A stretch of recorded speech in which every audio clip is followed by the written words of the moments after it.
Zima bela, denar iz žepa nam bo vzela, ko stopimo na smuči. Smučanje že nekaj časa ni več športna rekreacija revežev. Za užitke na belih strminah je potrebno kar globoko seči v žep oziroma imeti moramo debele denarnice. Že za povprečno opremo odštejemo najmanj 1000 evrov, tudi če smuči, palice, čevlje in vse ostalo kupujemo na razprodajah. Gre bolj za virtualne popuste, ki so nam bolj v slabo uteho, ko stopimo iz športnih trgovin in naredimo inventuro v denarnici. Ko imamo opremo, jo moramo tudi izkoristiti. To pomeni, da moramo oditi na smučišče, saj nihče več ne tepta snega na bližnjem hribu, kjer je smučarska proga običajno dolga največ 100 metrov. Danes si vsi želimo smučati po snežnih avtocestah. Ta užitek pa ima tudi svojo ceno, ki je glede na naše povprečne dohodke krepko zasovljena. Zato naj bi ljubitelje smučanje privabili na smučišča z različnimi navideznimi ugodnostmi v obliki večdnevnih vozovnic, vozovnic z več različnimi načini uporabe in še kaj drugega si izmislijo v želji pridobiti smučarja, uporabnika, da bi prišel na smučišče, čim manj smučal in čim več potrošil v tako imenovanih dodatnih gostinskih, hotelskih in drugih turističnih ponudbah. V Sloveniji so se tudi končno turistični delavci in žičničari zbudili in pripravili enotno smučarsko vozovnico, ki naj bi imela več funkcij. Sliši se lepo, vendar pa boste spoznali, da gre za dokaj invalidno kartico, ki pa resnici na ljubo veliko obeta. Moram reči, da kljub različnim tehničnim sistemom in velikim oviram, ki na tem področju so že v preteklosti ovirale našo boljše povezovanje, ter na osnovi produkta Active Slovenija, ki ga pripravljamo počasi, sigurno že nekaj let, smo letos aktivno štartali z prodajo tako 6-dnevne turistične vozovnice, ki je namenjena tako tujim kot tudi domačim gostom. Vozovnica, ki ima že prav praktično vrednost, zgleda približno takole. Z njo je skratka mogoče, ko jo kupiš, smučati na vseh slovenskih smučiščih. Po zaključku svojih smučarskih počitnic pa je ta karta kot aktivna kartica in bonitetna kartica velja še 1 leto. Kar pomeni, da se ti lahko vrneš, naložiš na kateremkoli smučišču svojo dnevno smučarsko vozovnico ali pa koristiš bonitete, popuste v wellness centrih, savnah in tako naprej. Druga karta je sezonska smučarska vozovnica za posameznike. Tu smo štartali na karte za odrasle, mladino in upokojence ter otroke. Tu pa se karte gibajo že od 399 evrov naprej.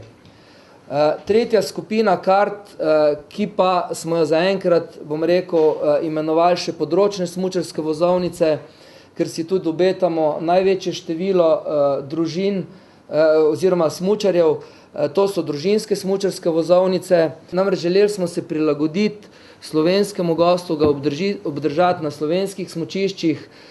Kombinacija, da vam povem, 2 odraslih, 2 otrok, pa za, mislim, da 17 smučišč je pod 1000 evrov, kar pomeni pod 250 evrov na smučišče. Še enkrat bi poudaril, ta karta še nažalost ne velja ravno zaradi tehničnih omejitev na povsem vseh slovenskih smučiščih, je pa mogoče z njo smučati v bistvu kar na znatnem delu smučišč. Ob tem v Sloveniji ponujamo regionalne smučarske vozovnice, kar pomeni povezava, kot je bilo Pohorje, Mariborsko Pohorje, Kope, Kranjska Gora, Ribnica ali pa na drugi strani Rogla, Krvavec, tudi te vse možnosti so. Izvedeli smo, koliko bodo stale vozovnice. 1000 evrov za 4-člansko družino na smučarsko sezono oziroma 250 evrov na družinskega člana. Do smučišča je potrebno še priti in celodnevna smuka zahteva tudi, da čez dan napolnimo svoje trebuščke, kar seveda prinaša dodatne stroške. Torej zimski dopust ni poceni, še manj pa takšne cene zagotavljajo, da bi smučanje postalo množičen šport, kot je bilo to v preteklosti. Vse manj mladih smuča, saj njihovi starši nimajo dovolj denarja, da bi jim to omogočili. Zato tudi ne preseneča podatek, da ima Slovenija tudi vse manj kakovostnih tekmovalnih smučarjev. Pa prisluhnimo še, kako vas naj bi letos vabili na slovenska smučišča. Mariborsko Pohorje, kot veste, največje slovensko smučišče, ima posebne tipe smučarskih vozovnic, ima smučarski avtobus iz Murske Sobote, Ljutomera in Zagreba, tedenski v ceno kart pa je že vštet prevoz. Golte je velik preskok naredilo v preteklem letu z gradnjo in letošnjem letu tudi dogradno hotela, dokončanje z moderno restauracijo, kar pomeni penzionske, izvenpenzionske ponudbe, planinsko knjižnico, kongresno dvorano, ob tem pa so v letošnjem letu tudi asfaltirali cesto, kar pomeni, da na nek način olajšajo vsem tistim dostop, ki se ne želijo voziti z gondolo. Rogla je aktivnosti, kot že v preteklih letih, namenila tematskim aktivnim vikendom, smučarskim tednom, pripravila posebno smučarsko vozovnico ponedeljek in petek, tistim bolj petičnim, bolj zahtevnim gostom ali pa tistim, ki želijo wellness, pa bomo ponudili nov hotel v Termah Zreče, ki je visoke kategorije z vrhunskim wellness centrom. Krvavec je, bom začel kar z Snežnim parkom.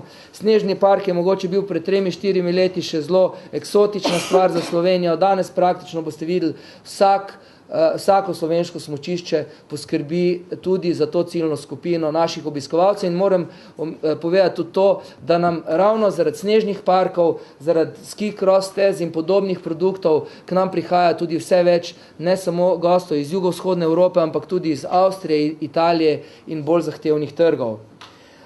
Njihova novost je snowzorbing, airboarding, kaj več, kot sem rekel, kolegi, in pa nočno sankanje iz Krvavca ob petkih in sobotah.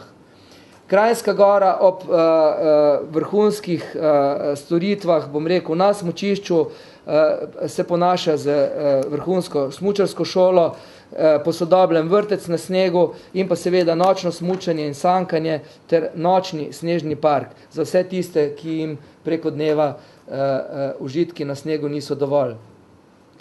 Kanin, tudi, bi rekel, snežni park ali fun park, kot mladi raje razumejo, smučarski vrtec z organiziranim varstvom, na italijanski strani pa so delno posodobili tudi del sistema. Smučarski center Cerkno je po izredno uspešnih modelih nekaterih eskimskih vasi, ki so že na slovenskih smučiščih in posebno nismo omenjali, letos stavi na snežni dvorec, eskimsko vas, torej s tem povezana ponudba za najmlajše, organizira animacijo s tekmovanjem za najmlajše v smučarskem vrtcu, poskrbeli so za dodatno slovensko kulinarično gostinsko ponudbo ter obnovili snežni park.